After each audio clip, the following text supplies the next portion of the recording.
have reminders set on my phone to actually set my sprinklers out in the yard because I do not have an in-ground irrigation system.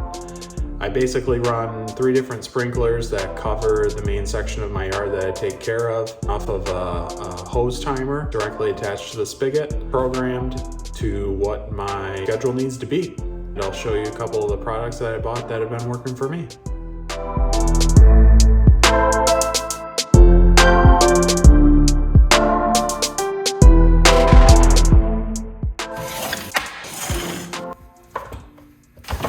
Alright, so this first sprinkler that I've got, these are actually the first sprinklers that I bought when I was trying to make sure I covered my yard.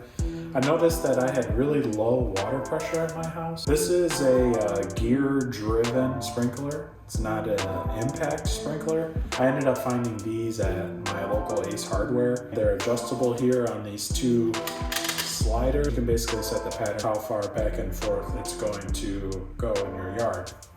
It's also got an adjustable kind of pull-out tab on the top that works to deflect the water stream that comes out because the actual nozzle inside this sprinkler is not really adjustable. So you can use this on top to direct the flow to go not so far, to dissipate the water. This second sprinkler that I've got here is advertised as a mini oscillating sprinkler. So usually when you think about like sprinklers that kids are playing with in the yard that go back and forth in a fan pattern with a bunch of little tiny streams shooting out, that's what you would call an oscillating sprinkler. And this is a miniature version of that basically. It's on a stake. It actually has these extra 2 stakes to keep it firm. And this sprinkler is really adjustable. You can actually adjust the head left and right.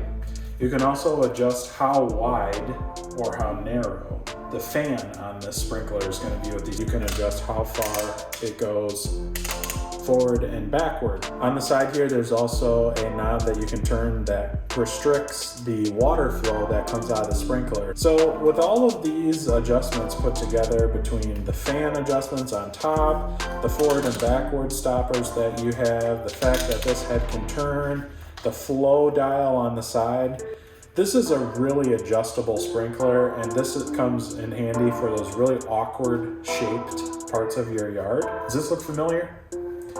So this one was recommended by Mr. Alan Hain, the lawn care nut, and I gotta say, I was pretty skeptical. I didn't know how this would work. I have the low water pressure at my house, so I was kind of skeptical that this being an impact style sprinkler really wasn't gonna work for me, but most of it is made out of plastic. So it's actually handling the water pressure in my house really, really well. Super adjustable. It has your typical adjustments here on the sides for how far left and right or how big of a swath of water that you're throwing out. But the cool thing about this sprinkler is it has this red ring around it. And if you can tell, actually part of it on mine is pushed up and the other parts are pushed down. So I use this for the corner of my house. I have a big square section of lawn and then I have like a smaller rectangle side that's connected to that on the side of my house. And I use this to actually make sure that the water gets diverted from that corner of my house. This red track here, basically as the sprinkler rides around this track, you'll notice that when it gets to the part where the red ring is pushed up, you'll notice that the actual top of this is pushing down. And so that's actually pushing the water from going so far to going to a shorter distance. So it changes the arc of the water. Great recommendation from Alan Hain on this one. Really skeptical in the beginning, but this has ended up being a great buy. Every sprinkler needs a hose attached to it too if you're doing an above ground system. And these 0G hoses have become my favorite. 100% love these things. They're super lightweight. They fold up and roll up really easily. You can see they're flexible. It's actually like a slightly expandable rubber tube that's on the inside of here, and it's wrapped in a vinyl sheathing that is actually pretty tough. I mean, I drag these things around the yard. There's no rips or tears. And I mean, as you can see, this thing is really dirty. I've used the crap out of it. So totally recommend these 0G hoses. They're a little bit on the pricier side, but I've had some for well over a year now, and they're still working great perfect. So I would recommend these to anybody looking to get some new hoses. I've also had a situation with my sprinkler system where I forgot to put my sprinklers out in the yard one day. And when I did that, my sprinklers were resting up against my house, and I didn't have these on the end of the hoses. So it's basically a ball valve that you can kind of see inside of there that has this handle on the side of it. I use these also at the end of every watering. I switch them back to off, so that way if I do forget to put these out, the water won't come out of the sprinklers when the hose timer goes off. All right, so the brains behind the operation here. This is my timer. It's not a smart timer. It's made by Melnor. It has basically 4 hose hookups on it, so you can run 4 different zones. Battery operated, but last year I had 2 AA batteries in there and they lasted the whole year. Took them out over the winter. To my surprise, after putting batteries back into it, it remembered the schedule that I programmed into it, which has got to be one of my favorite features. Really nice. I wasn't expecting that, to be honest, so I was really happy that I didn't have to go through all the menus and reprogram this again. It's relatively easy to operate, and it does have a manual feature, so if you end up throw some fertilizer out, put a biostimulant application out, you can go ahead and water that in off schedule. To do that, you can go ahead and select the on-off manual button right there.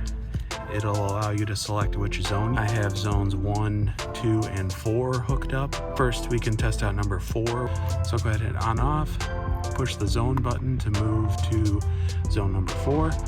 Push the plus arrow to increase the time that I want it to run. We'll just do 1 minute and then push OK, and it'll start going.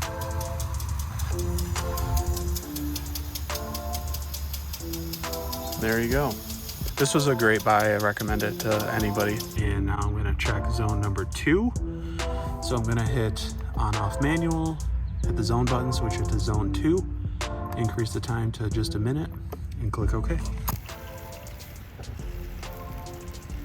So you can really see the fan pattern there. Pretty gentle in terms of getting the water out while like rainfall. We can see if it makes it out into the street, because you don't want to waste water and put it in the street. It looks good. It's going right to the edge. I don't really mess with this other sprinkler here that's on this corner. It's staked in the ground. I am dealing with some clover, I think some orchard grass, which per my knowledge is a dig it up, throw it out, and reseed. So that'll be fun.